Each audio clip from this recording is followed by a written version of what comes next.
tools, nails and screws, weights and weight measurements, wagon wheels, housewares, glass made from Czechoslovakia and Bohemia, shotguns, gunpowder flasks. All these things destined for homes, for families, for stores, for retail operations. Someone said of the Arabia, this was a sunken Walmart, and it was.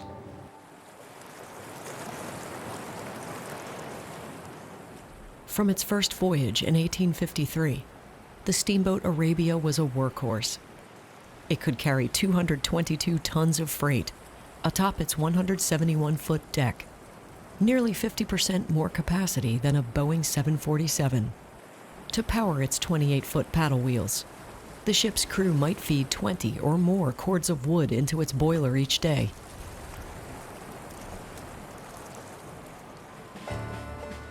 Before 18-wheelers and railroads, steamboats made America's push westward possible and profitable. When the Louisiana Purchase was created in 1803, the United States brought to it almost 1 million square miles of tremendous wilderness that had horrible roads, but had great rivers, the Mississippi and the Missouri. By the time of the Arabia, thousands of emigrants would begin their journeys each year on these waters. But while the Mississippi was wide, deep, and predictable, steamboat captains knew the Missouri was shallow and full of hazards. Anything that they learned on the Mississippi would not serve them well here on the Missouri. The river was a wild river. It was untamed. It was not controlled by the Corps of Engineers as today. The average life of a steamboat on the Missouri was only about 3 years. Even so, Americans were eager to ride the steamboats into the Great Plains and beyond. For the nation, they were central to pursuing what it considered its manifest destiny. For individuals, they were both a launch and a lifeline. On the Arabia, we find a time capsule of life on the frontier that in many ways is strikingly similar to our own. I think people that live today and the people that lived in the 1850s are very similar. We all like nice things. Among the special items found aboard the Arabia, champagne, perfume, gold-trimmed china, and a jar of pickles. So this jar of pickles is most likely the oldest jar of pickles in the entire world. The jar is absolutely beautiful.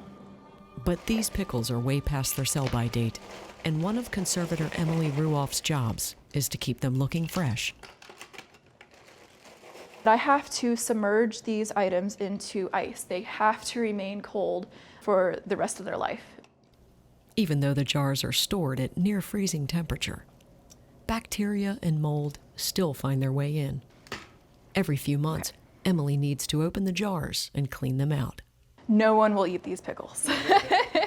They look like pickles, but they do not smell like pickles anymore. The work takes a steady hand and plenty of patience. These are probably the oldest pickles left in existence that obviously still look like pickles at the very least, just because most of the other pickles would have deteriorated by this age. With the jar cleaned and sanitized, Emily will now remove any remaining oxygen. I am going to put 2 needles into this cork. With 1 needle, I will inject nitrogen gas into it and it will go into the jar of pickles.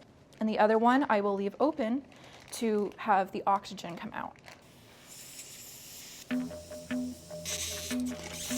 This jar of pickles just earned a few more months of shelf life.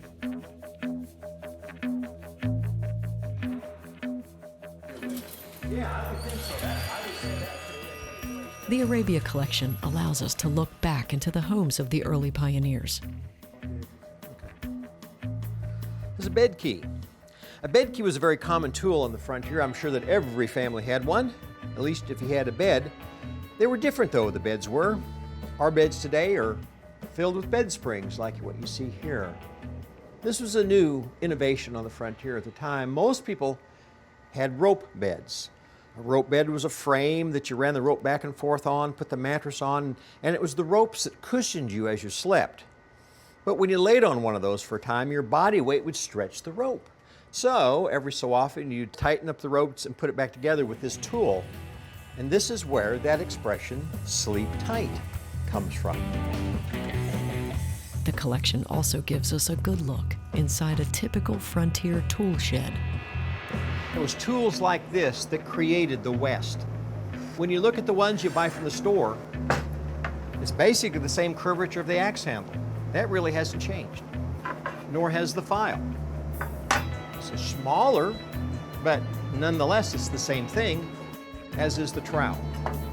The ones we looked at when they were coming out of the mud and we were washing them off, we would talk to each other all the time. We'd say, this hasn't changed, it's exactly the same. The settlers may have brought along many tools, technologies, and comforts from home. But frontier life was tenuous. Out on the grassy plains, basic building materials like wood were difficult to come by. Winters could be brutal, and the rhythm of what to plant and when needed to be learned from scratch.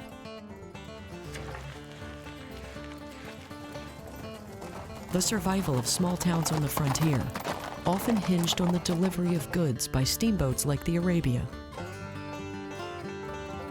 Logan, Nebraska was one of those towns. There was over 600 boxes of freight on the Arabia going to Logan, along with 2 prefabricated homes. Homes that were already pre-cut. You will not find lumber like that at the hardware store, at the lumber yard. That is one plank. It's as long as the table is here.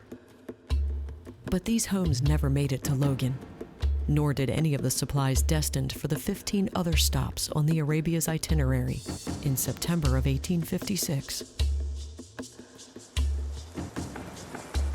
A single jagged stump, possibly the remnants of a tree cut for lumber to fuel another steamboat, punctured the Arabia's oak floor.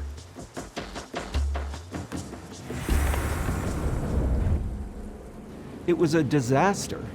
It was a huge loss. It was everything they needed to build their homes, their towns, everything.